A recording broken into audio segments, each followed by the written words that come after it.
Buenos días. Sergio, buenos días. Amén, amén, amén. Vamos a estar en Juan, capítulo 20, versículo 1 al 18. Juan, capítulo 20, versículo 1 al 18. Y le voy a pedir a la hermana Angélica para leer esa porción de escritura. Y el primer día de la semana, María Magdalena fue temprano al sepulcro, cuando todavía estaba oscuro, y vio que ya la piedra había sido quitada del sepulcro.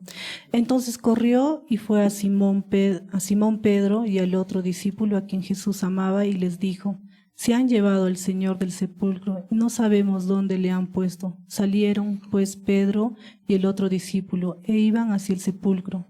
Los dos corrían juntos, pero el otro discípulo corrió más aprisa que Pedro, y llegó primero al sepulcro, e inclinándose para mirar adentro, vio las envolturas de lino puestas allí, pero no entró. Entonces llegó también Simón Pedro tras él, entró al sepulcro y vio las envolturas de lino puestas allí, y el sudario que había estado sobre la cabeza de Jesús, no puesto con la envoltura de lino, sino enrollado en un lugar aparte. Entonces entró también el otro discípulo, el que había llegado primero al sepulcro, y vio y creyó, porque todavía no había entendido la Escritura, que Jesús debía resucitar de entre los muertos.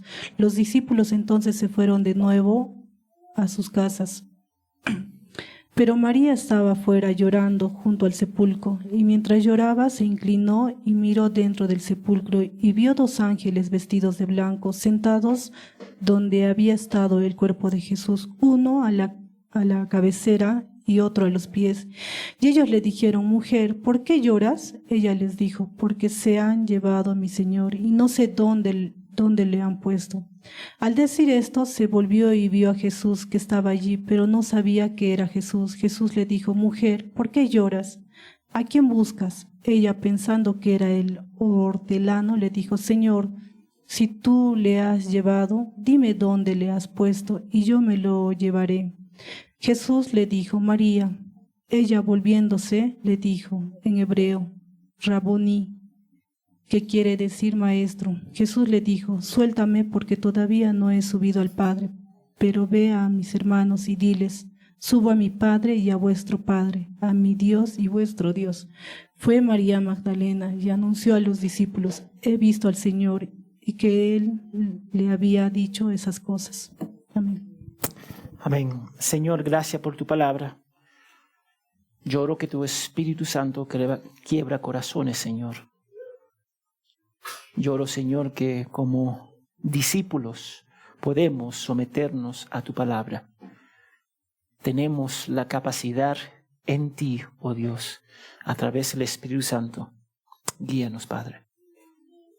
Oramos por todas las otras iglesias bíblicas a nivel mundial que están teniendo su culto, que ellos también pueden predicar la palabra de Dios y que los hermanos pueden crecer en madurez. En el nombre de Jesús, amén y amén. Ahora, hermanos, nos acercamos al final del Evangelio de Juan y hemos visto verdades enormes, verdades teológicas profundas que deberían impactar nuestro caminar con Cristo. Ahora, sin embargo, muchas de esas verdades tendrán que repetirse varias veces en nuestras vidas hasta que se convierte en una verdad para nosotros. Por ejemplo, cuando yo le enseñé a mi hijo a conducir, no lo entendió ni la primera ni la segunda vez. Pero incluso en su indecisión, incluso no sabiendo todos los detalles, cuando yo le dije: ok, arranca el carro y manejas, él lo hizo.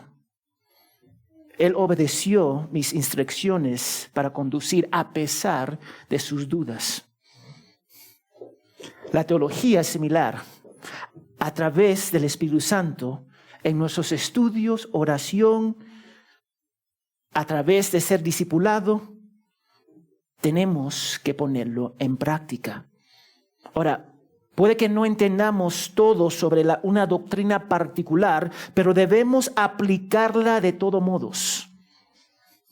La obediencia no se limita a nuestra comprensión y experiencia. Y el deseo de Juan era que las personas llegaran a la fe salvadora. Y un incrédulo puede tener que escuchar el evangelio varias veces, vamos a decir 20 veces. Y el último vez, Dios salva a esa persona así. Transforma esa persona a través de escuchar el mensaje de Jesucristo. Y eso lo va a llevar a obedecer. O como un discípulo, nosotros somos discípulos, confesamos ser seguidores de Cristo. Cristo dice que debemos amarnos unos a otros, ¿sí o no? Ahora, tenemos que hacerlo, tan sencillo. Tenemos que obedecer a pesar que no entendemos todo. Tenemos que obedecer. Entonces, crecer en santidad es un proceso y cada uno de nosotros estamos en un punto diferente de madurez en la iglesia, mientras que otros no son salvos. Hay muchos en la iglesia que no son salvos. Ahora, estamos a punto de examinar un pasaje que la mayoría de la gente encuentra difícil de entender y de creer. Estamos hablando de la resurrección de Jesucristo. Y según las encuestas realizadas en 2023 en los Estados Unidos por Lifeway Research, dicen que el 66% de los adultos estadounidenses creen en la resurrección física de Jesús. Lo creen. Y 23% no creen. Y 11% están, no sé. En el Reino Unido, en una encuesta realizada en 2023, afirmó que 25% de los cristianos profesantes creen que la resurrección es un mito. Ahora te voy a hacer una pregunta. ¿Tú puedes ser creyente y pensar que la resurrección es un mito? No puedes ser creyente. Es bien sencillo. Pero ellos dicen que son creyentes, pero no creen toda la Biblia. ¿Sabes? Eso significa que 1 de cada 4 creyentes no creen en Cristo. No creen que Jesús resucitó. Y 1 Corintios 15, 14, 17 y 19. 1 Corintios 15, 14, versículo 14, 17 y 19. Pablo dijo: si Cristo no ha resucitado, vana es entonces nuestra predicación y vana también la fe de ustedes, porque todavía están en sus pecados. Si hemos esperado en Cristo para esta vida solamente, somos de todos los hombres los más dignos de lástima. Porque si Cristo no resucitó, en vano es nuestra fe, en vano es las misiones, en vano que estamos acá hoy día. Jesús no era simplemente un sabio, un profeta, un buen maestro, como dicen algunos. Era y es el Hijo de Dios resucitado que venció la muerte, el pecado y el diablo. La pregunta que tenemos que hacernos es: ¿lo creemos intelectualmente? 1. ¿Lo creemos de todo corazón? 2. ¿O no lo creemos? Esas son las opciones que tenemos. Rechazarlo o abrazarlo. Entonces vamos a ver el primer punto, la resurrección de versículo 1 al 10. Entonces Jesús llevaba 3 días muerto, según versículo 1. Era el primer día de la semana, que se conoce como el día del Señor. El primer día de la semana para los creyentes es el día del Señor. Cada domingo que nos reunimos debe ser un recordatorio de la resurrección de Jesucristo y su victoria en el cumplimiento de la voluntad del Padre para la redención de su pueblo. El domingo de la mañana, María Magdalena fue sola al sepulcro. Ella estaba sola. Los otros evangelios dicen que ella estaba con otras mujeres, pero ella llegó primero. Entonces, cuando llegó, encontró el sepulcro abierto. Y en la tradición judía, las familiares cercanas guardaban el luto 7 días. 7 días, en ese caso, ellos a veces en esos 7 días no se bañaban, no trabajaban, ni tenían relaciones sexuales, ni siquiera estudiaban la ley porque estaban de luto. Eso era la norma. Y también era común visitar la tumba durante 3 días. Los primeros 3 días visitaban la tumba. Entonces, cuando ella llegó y vio la piedra sobre la tumba removida, Seguramente pensó que eran ladrones que habían robado el cuerpo de su Mesías. Por eso en versículo 2 salió corriendo y les dijo a Pedro y a Juan, a quien se llamaba, que alguien llevó el cuerpo y que no sabía de dónde lo habían puesto. El discípulo que amaba a Jesús normalmente se refiere a Juan, el apóstol Juan. Así que en versículo 3 al 7, Pedro, Juan y María corrían. Ahí están corriendo. Están corriendo. Juan llega primero, Pedro llega, María está enseguida y no encuentra el cuerpo de Jesús, porque ellos tenían que correr afuera de la ciudad. Entonces encontraron la piedra removida y las tiras de lino en su lugar, pero ningún cuerpo. Ahora, cuando nosotros pensamos eso, cuando Jesús llamó a Lázaro, ¿qué hizo Lázaro? Salió con toda la tela, como el pastor ahí lo mencionó hoy día. Así salió. Cristo resucitó y todo el lino estaba ahí, la material estaba ahí en su lugar. Ahora, podían pensar que lo trasladaron de una tumba de criminales, porque era criminal.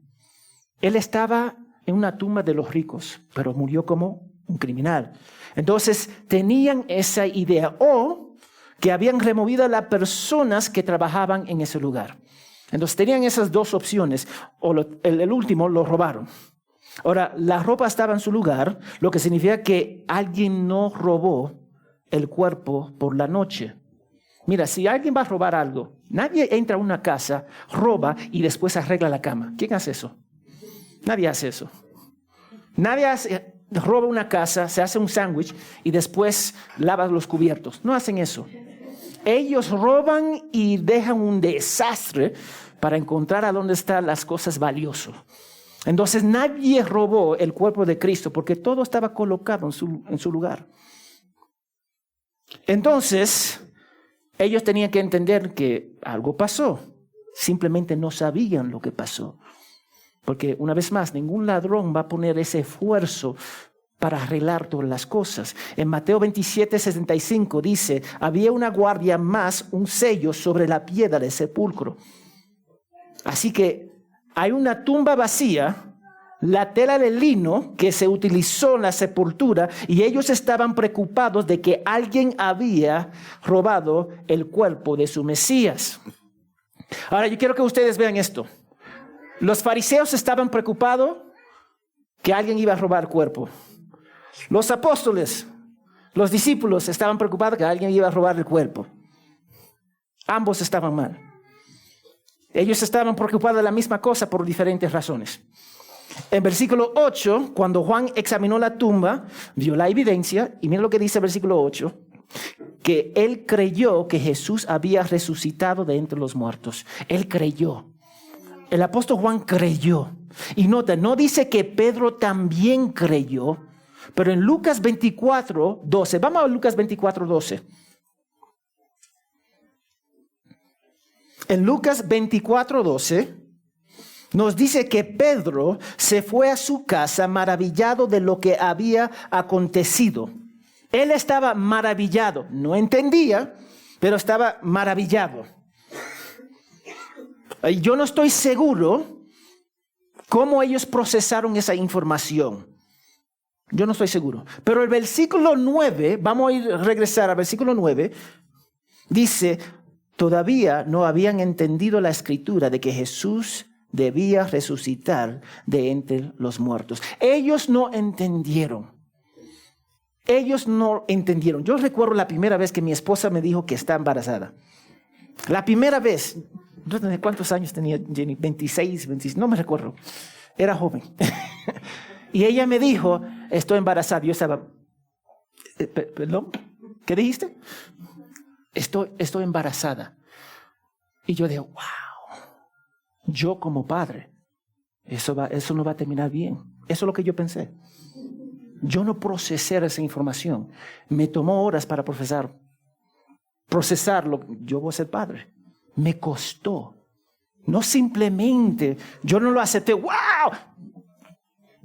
Tuve que llamar a mi mamá, papá, voy a ser padre. Amén. Ellos están emocionados. Yo todavía estoy en shock. Porque no sabía procesarlo. Ahora, yo entendía lo que ella decía, pero me costaba aceptarlo. Y yo creo que por esa reacción, la segunda vez dudó de decirme. En realidad, cuando estaba embarazada con Miqueas, le costó. Y yo me molesté con ella en ese entonces. Pero entiendo ahora, ya con más años casado, entendí su razón. No sabía procesar esa información. Y muchas veces pasa lo mismo con los cristianos cuando algo pasa en nuestra vida.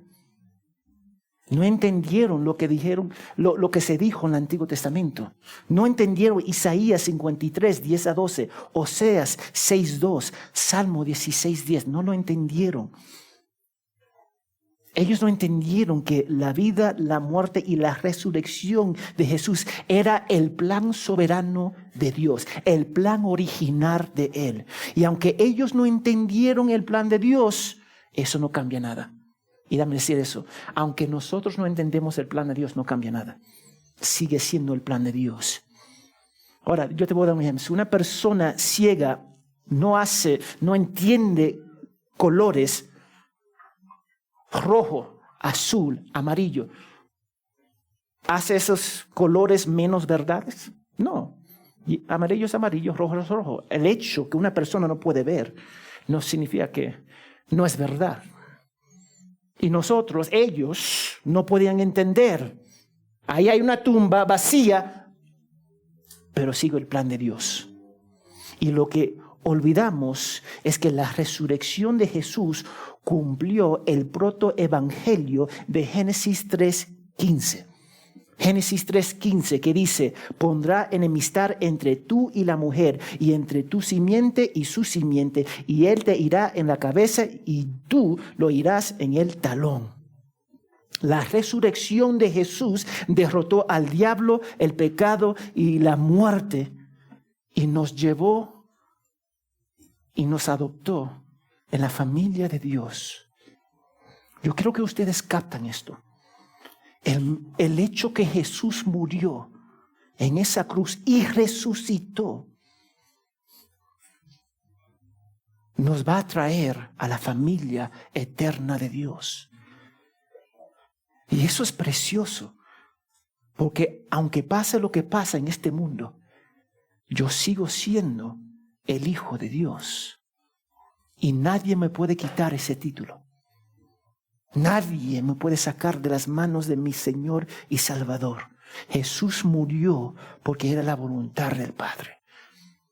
Pero también era su voluntad mostrarnos el amor más grande que podemos experimentar a través de Cristo. Y incluso cuando estamos luchando, pasamos por dificultades, cosechando nuestras consecuencias por nuestros pecados, o pasando una sequía espiritual, Él nos ama. Y ese amor es eterno y ese amor no cambia. Somos amados por Dios. Piensa en eso. Piensa en sus hijos, sus nietos. Piensa en todo. Y somos amados por Dios. Dios me ama más que mi esposa. Dios me ama más que mi mamá. Dios me ama más que mis hijos. Él me ama. Y nadie puede cambiar ese amor. Nadie, absolutamente nadie. Y en ese amor tenemos la seguridad que vamos a estar con nuestra familia. ¿Cuántos de nosotros hemos perdido hermanos en la fe a la muerte? Levanta sus manos. Hay varios acá. Y dame decirte, vamos a verlo de nuevo. Y va a ser precioso porque somos parte de una familia. Él resucitó para hacernos parte de la familia eterna de Él. Entonces, cuando estamos luchando, nada cambia. Él sigue siendo nuestro Padre. Y puede ser que no sentimos a Dios en nuestra vida, pero somos amados por Él. Somos amados. Y eso es precioso, porque nos olvidamos que somos amados. Nos olvidamos las cosas tan básicas en la fe cristiana. Somos amados. Y ese amor se expresa en la cruz de Cristo. Y ese amor se expresa en la resurrección de Él. Somos amados. Y eso es precioso. Ellos no podían ver el cuerpo. La tumba estaba vacía. Pero eso nos lleva en cual Jesús se va a mostrar a María. Que me lleva al segundo punto. Los encuentros divinos. Porque va a haber varios acá. Pedro y Juan, ellos volvieron a la casa. Yo creo que dice el versículo 10. Tratando de comprender lo que ha pasado. Pero María Magdalena se quedó porque lloraba por su Mesías, Maestro y Señor. Su amor por Jesús era tan grande que ella no podía captar lo que está pasando. Su amor por Jesús era mayor que su fe en ese entonces. Yo quiero que ustedes capten esto. El amor de María por Jesús era mayor que su fe para comprender las promesas que Jesús iba a resucitar. Ella amaba a Jesús, pero no entendía muy bien la teología. Ella no entendía muy bien la doctrina. Ella lo amaba tanto y su corazón estaba quebrantado porque su Mesías estaba muerto. Y ella pensaba que nunca iba a ver a Jesús. Ella pensaba que nunca iba a ver a Jesús. Ella amó mucho porque ella fue perdonada de mucho. Cuando nosotros somos perdonados por mucho, amamos al Señor más profundamente. Vamos a Lucas 8:2. Ustedes pueden marcarlo en su Biblia. Pero en ese versículo vemos que Jesús removió 7 demonios de ella. 7 demonios de ella. Ella demostró un amor bíblico de corazón y fue un testimonio vivo de Mateo 5:8. ¿Tú sabes lo que dice Mateo 5:8? Bienaventurados los de limpio corazón, pues ellos verán a Dios. Ellos verán a Dios. Es un dolor cuando nosotros perdemos un ser querido de nuestra familia. Es como tener una tonelada de ladrillo sobre nuestro corazón porque jamás vamos a ver a esa persona. Pero el creyente sabe que vamos a ver a nuestros hermanos en la fe. Y eso produjo emociones en ella. Entonces ella miró otra vez en la tumba y el verso 12 declara que ella vio a 2 ángeles vestidos de blanco. Una a la cabeza y el otro al pie donde estaba el cuerpo de Cristo. Ella estaba quebrantada. Ojo, no se olvide eso. María seguía adelante porque confiaba en Dios. Ella seguía sin hacer la conexión teológica. Yo creo que ustedes entienden. Ella no sabía exactamente lo que estaba pasando. Pero la presencia de los ángeles atestiguaba que la ausencia del cuerpo de Jesús no era ladrones, sino era celestial. Pero todavía no había la conexión. No entendía lo que estaba pasando. Ella estaba tan perturbada emocionalmente que la presencia de los ángeles no la captó. Ahora, permítame explicarle cómo eso puede ocurrir. Ahora, cuando ocurre un desastre natural como un terremoto, huracán, si tú ves videos y fotos, ¿tú sabes lo que hacen las personas?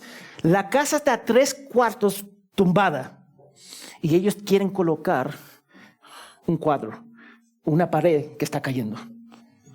Ellos quieren colocar la mesa en una casa tumbada porque ellos quieren regresar a algo normal. Ella no podía captar lo que estaba pasando. Y esas personas que pasan por un desastre natural intentan poner las cosas como eran cuando tienen que empezar de nuevo. esas personas estaban en un estado de shock igual que María, tratando de procesar información. Mira, las personas en un desastre natural, tú sabes, ellos normalmente perdieron todo. Pero intenta recuperar algo. María no perdió nada, simplemente no lo entendía. Porque su Salvador estaba presente. Pero ella estaba en shock, llorando, y no supo procesar ver 2 ángeles. Porque cuando en la Biblia se presenta ángeles, normalmente ¿qué hacen las personas? Se tiran al piso. Se tiran al piso al toque. Ella estaba tan emocional que nada. Se quedó en ese estado. Y por eso le preguntaron, versículo 13, ¿por qué lloras?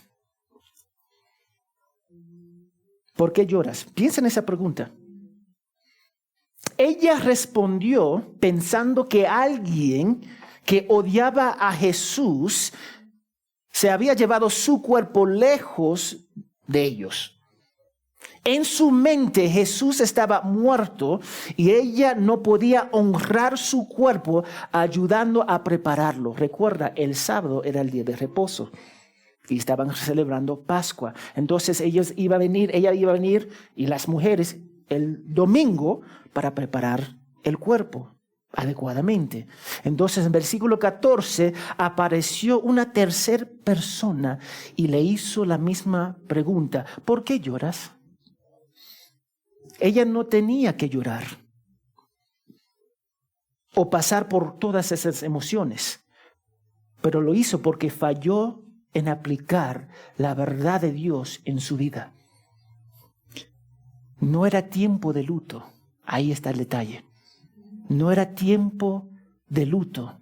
El tiempo de luto había terminado. Ahora era tiempo de celebrar. Es como llorar de luto en una boda. Ay, llorando, así no es. Tú puedes llorar por gozo, pero llorar de luto en una boda no tiene sentido. Y eso justamente, las preguntas es una reprensión. Simplemente no se da cuenta. ¿Por qué está llorando? Porque es tiempo de celebración. Si ella hubiese entendido las Escrituras, no hubiese tenido razón para llorar. Porque Dios siempre cumple sus promesas. Siempre. Entonces ella está llorando cuando debería estar celebrando. Y después Jesús le preguntó algo. ¿A quién busca? Él sabía a quién buscaba. Él sabía. Es como cuando Dios en el jardín, ¿a dónde estás? Él sabía dónde estás. ¿Qué hicieron? Él sabía. Es para mostrarle gracia a ella y para que ella se arrepiente. Su respuesta demostró que estaba confundida debido a su estado emocional. Y mira cómo respondió en versículo 15.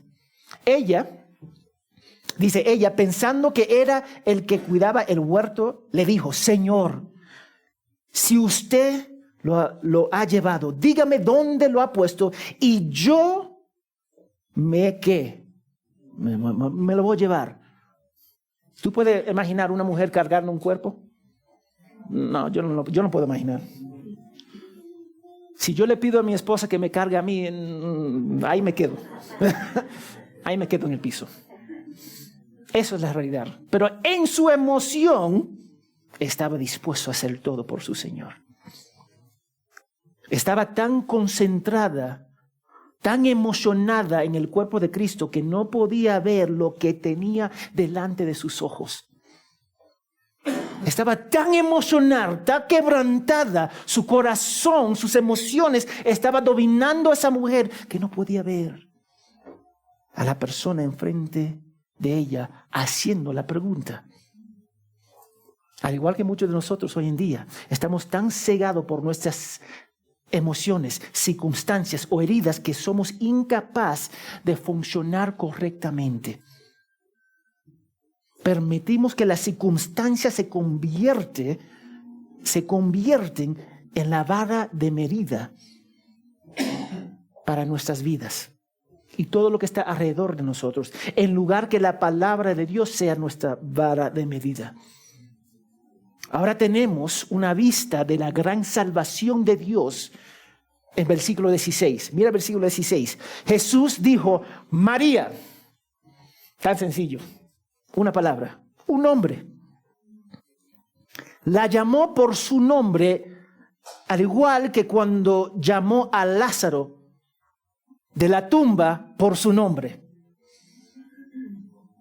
Él la llamó y ella respondió porque su corazón fue transformado y dio paso para ver a Jesús irresistible. Y es una clara demostración del pastor llamando a su oveja por su nombre y ella reconociendo su voz. Es precioso verlo. Nosotros predicamos el evangelio, algunos de nosotros todos los días. A veces predicamos el evangelio a nosotros mismos, que es necesario, pero lo que salva es la llamada eficaz de Cristo por medio del Espíritu Santo, cuando Él dice Teresa. Y Teresa se va a someter y va a encontrar a Jesús irresistible.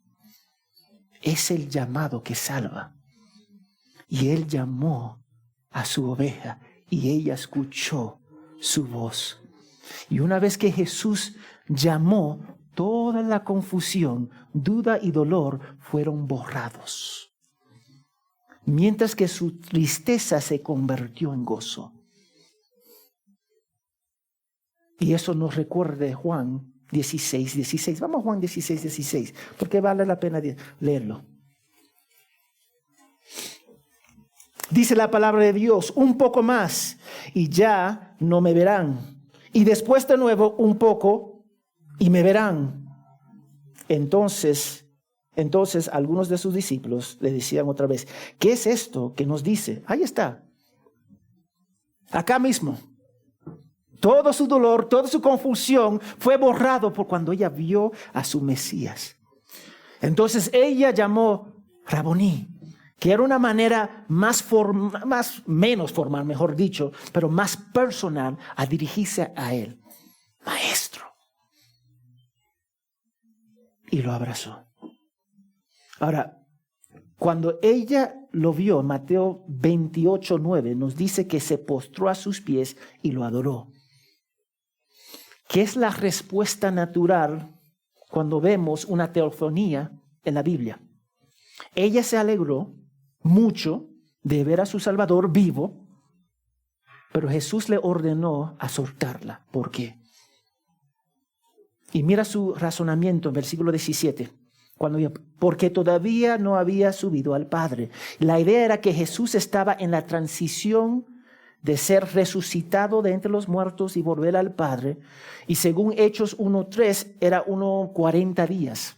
Él se quedó en el mundo casi 40 días. D.A. Carson interpretó este versículo 17, de esta manera. Mira lo que dijo. No tienes que aferrarte a mí como si estuviera a punto de desaparecerse permanentemente. Este es un momento para alegrarse y compartir las buenas noticias, no para aferrarse a mí como si fuera un sueño privado celosamente guardado. Vete, predícale porque yo me quedo. Yo estoy vivo. Yo no soy una fantasma, yo soy real. Vete, dice los discípulos. Algo está pasando. Tú no lo entiendes, pero vete. Aunque Él se lo dijo.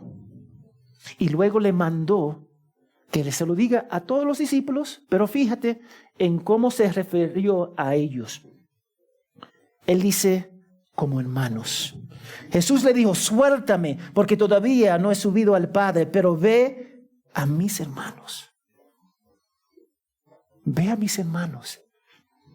Primero eran esclavos de Dios, esclavos de Cristo, amigos de Cristo, pero finalmente son hermanos de Cristo. Son hermanos porque Él cumplió la obra en esa cruz. Él terminó la obra de redención y unió a esas personas a la familia de Dios eternamente. Vete, Y dile a mis hermanos, ya no son esclavos, ni mero amigos, somos hermanos. Y eso para mí es tan importante porque muchas veces vemos personas que no nos caen bien y decimos que no es nuestros hermanos. Tenemos que cuidarnos sobre eso. Si Cristo pagó por ellos, son nuestros hermanos. Y si tú tienes un problema con ese hermano, el problema es contigo. Porque siguen siendo hermanos.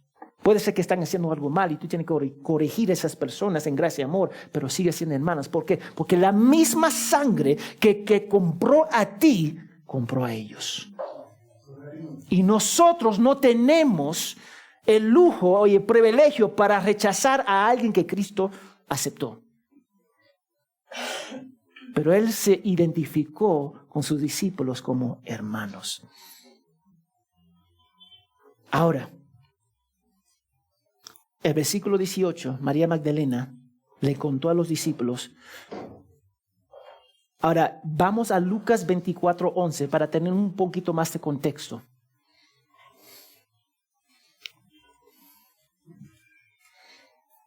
Ella le contó a los discípulos.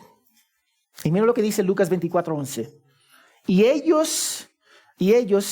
A ellos estas palabras le parecieron como ¿qué? Disparates. Y no las creyeron. ¿Por qué no la creyeron? ¿Por qué? Porque era mujer.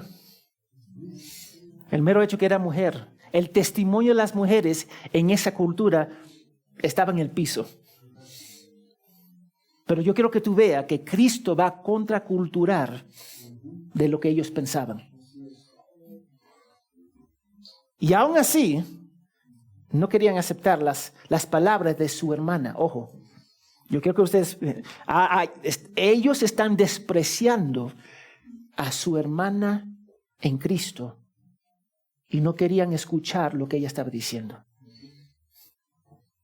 Ellos no creyeron porque vino de una mujer. Pero Jesús enviándola prueba que era real. No era algo inventado. Y que Él estaba yendo en contra de las normas culturales.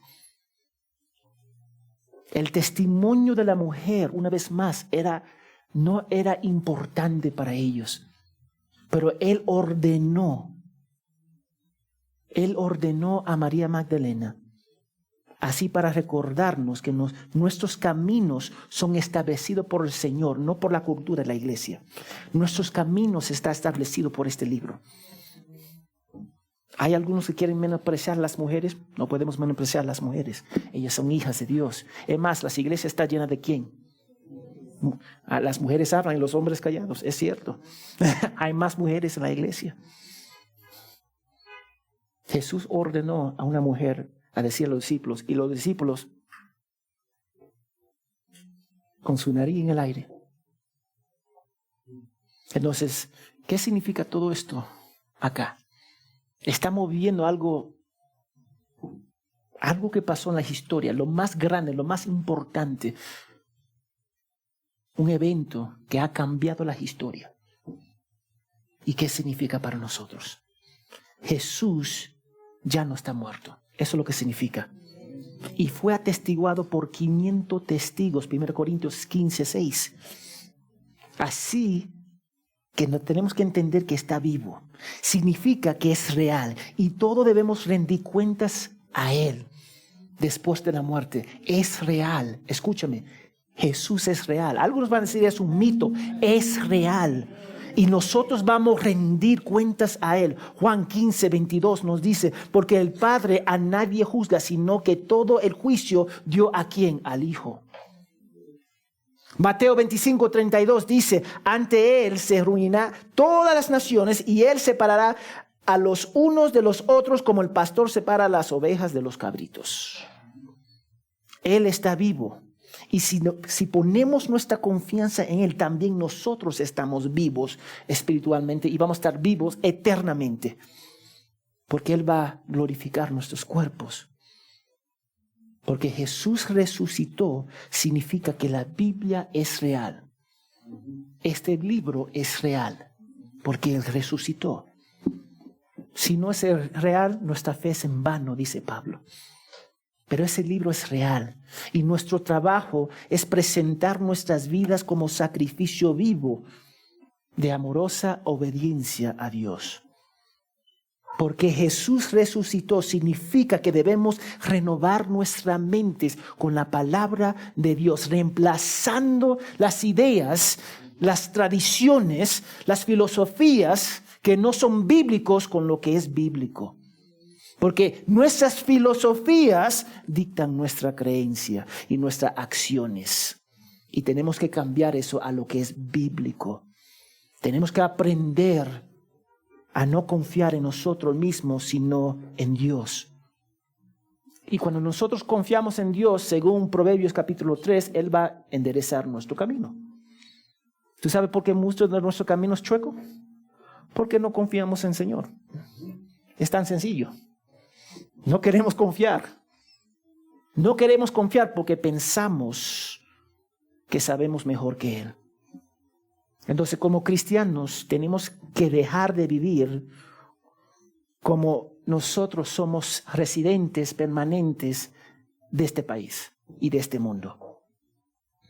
Muchos de nosotros vivimos como nuestra ciudadanía es acá.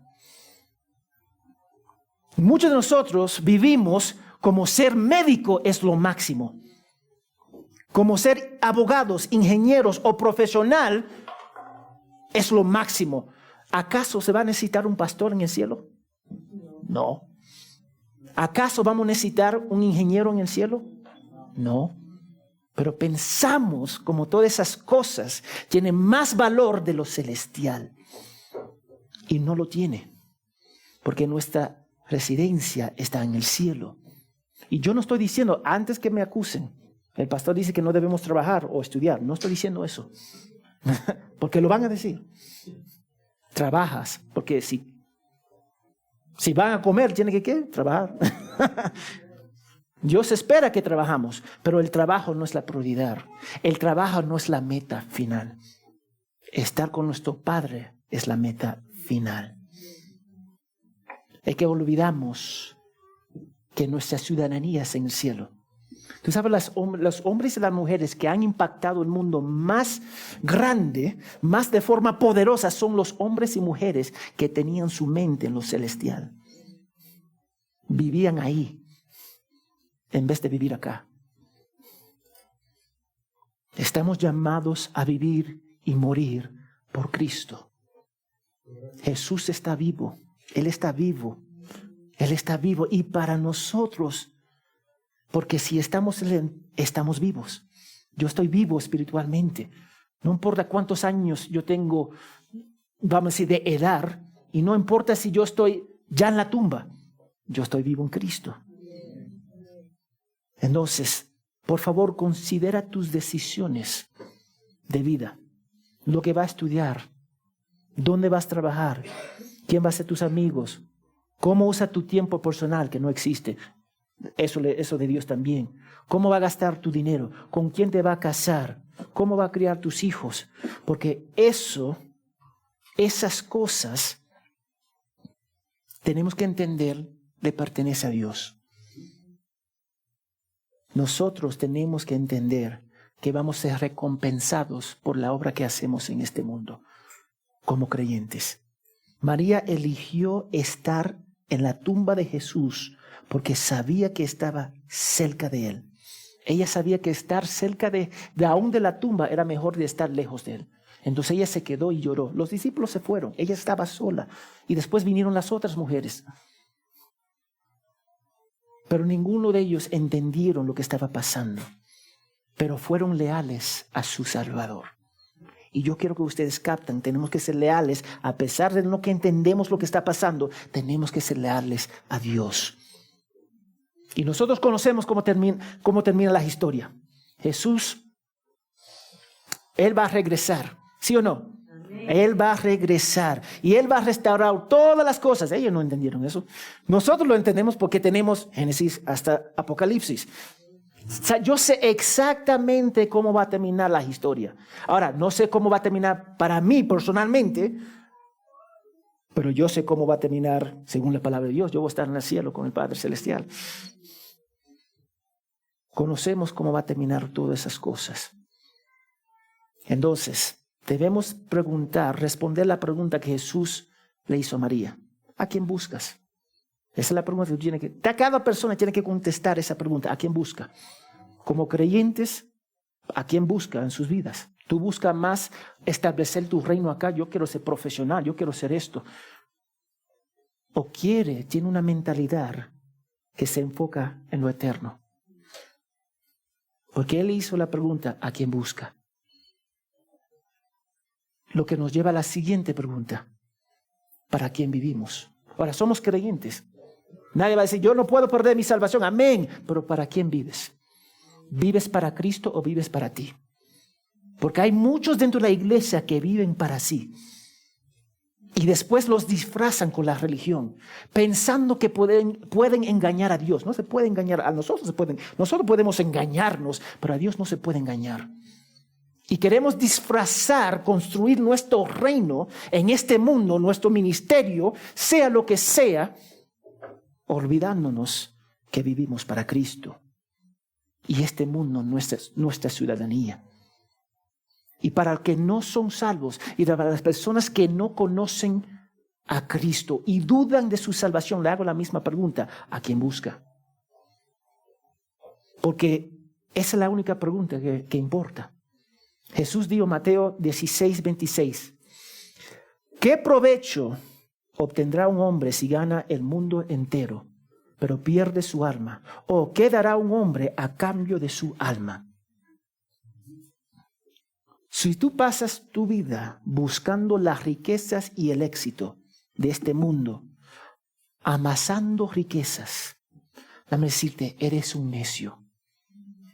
Y tú puedes tener éxito, y a veces el éxito es un castigo de Dios, para que lo sepas. Eres un necio, porque la pregunta que tú deberías hacer, estoy buscando a Dios. Así que yo oro y yo pido a Dios que transforme tu corazón y deja de ser necio. Yo pido a Dios que cambie ese corazón para que Jesús sea irresistible para ti. Y cuando eso ocurre, te vas a arrepentir y vas a poner toda tu fe en Él como tu único Salvador. Y Él te va a reconciliar eternamente con el Padre. Entonces te pregunto aquí, otra vez, ¿a quién buscas? Porque si hoy oyes que Jesús resucitó de entre los muertos, significa que todo es verdad. Pero eso también significa que nuestra depravación es verdad. Y nosotros no podemos salvarnos a nosotros mismos. Necesitamos un Salvador. Y si no eres creyente, tú necesitas un Salvador. Y ruego que pongas toda tu confianza en Jesús. María estaba buscando a Jesús. Y si tú estás acá escuchando, es porque la providencia de Dios te trajo acá para escuchar que Jesús resucitó. Porque si Él resucitó, tú tienes que rendirle cuenta. Arrepiéntate y crea en Él. Y ora. ¿Cuál debería ser su oración? Ora, Dios, cambia mi corazón y haga de Jesús la persona más valiosa y preciosa en mi vida. Eso debería ser su oración. Señor, gracias por tu palabra y gracias por tu fidelidad. Perdónanos, Señor. Perdónanos de dudar de quién tú eres. Ese concepto que Cristo resucitó es un concepto difícil de aceptar, Señor. Pero es un concepto que tú haces real en nuestras vidas por el Espíritu Santo. Porque sí pasó, aunque nosotros lo creímos o no, sí pasó. Y cada uno de nosotros tenemos que entender que la resurrección de Cristo debería llevarnos a rendirnos totalmente a Él. Ayúdanos, Señor, para rendir nuestras vidas a ti. Perdónanos, Señor, por nuestros pecados. En el nombre de Jesús, amén y amén.